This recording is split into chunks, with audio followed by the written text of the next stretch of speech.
J'ai une question justement par rapport en fait, au fait d'aller en enfer. Mhm. Il y a des mêmes personnes qui disent que le fait de ne pas donner la dîme, ça emmène en enfer. Ok. Qu'est-ce qu'on peut dire par rapport? Pareil, Nicolas, mon frère, si quelqu'un vous dit que parce que vous ne payez pas la dîme, vous irez en enfer, eh ben, c'est aussi une condamnation qu'on met sur vous.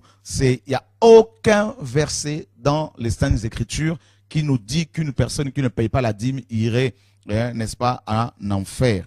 Et c'est complètement faux. Donc nous sommes dans Galates justement, chapitre 3.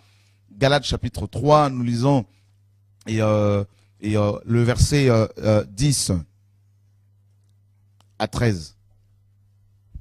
Galates 3, 10 à 13.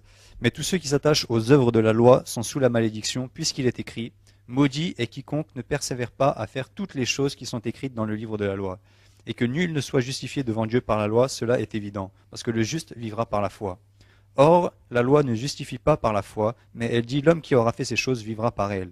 Christ nous a rachetés de la malédiction de la loi quand il a été fait malédiction pour nous.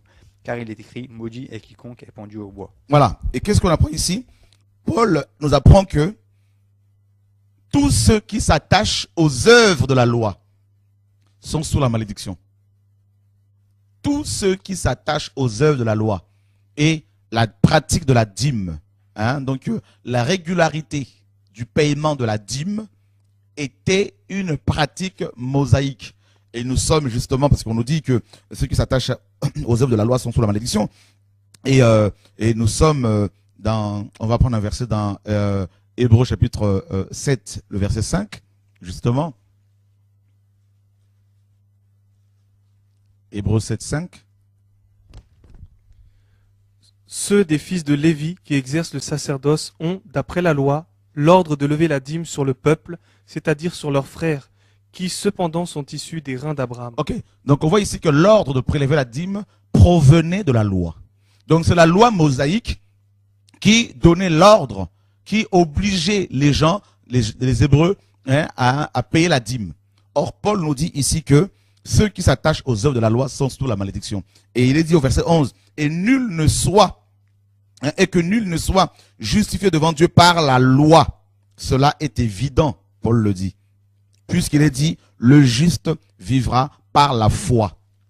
C'est là, c'est clair. Donc le juste ne vivra pas en refusant de porter de pantalon. Le juste il n'est pas dit que le juste vivra parce qu'il refuse de porter le pantalon ou parce qu'il refuse de porter des mèches ou homme ou femme, mais parce qu'il a la foi. La foi est spirituelle. D'accord? C'est la confiance en Dieu. Et Paul dit, Christ nous a rachetés de la malédiction de la loi, étant devenu une malédiction pour nous. Car il est écrit, maudit est quiconque est pendu au bois. Voilà, donc que les enfants du Seigneur ne soient plus condamnés. Donc Paul le dit également dans Romains 8, il n'y a plus de condamnation pour tous ceux qui sont en Jésus-Christ. Voilà, frères et sœurs. Donc soyez délivrés de tous ces mensonges de Satan, tous ces mensonges de l'ennemi. Et là, parce que ceux qui vous obligent à payer la dîme, posez-leur la question, à qui paye-t-il leur dîme?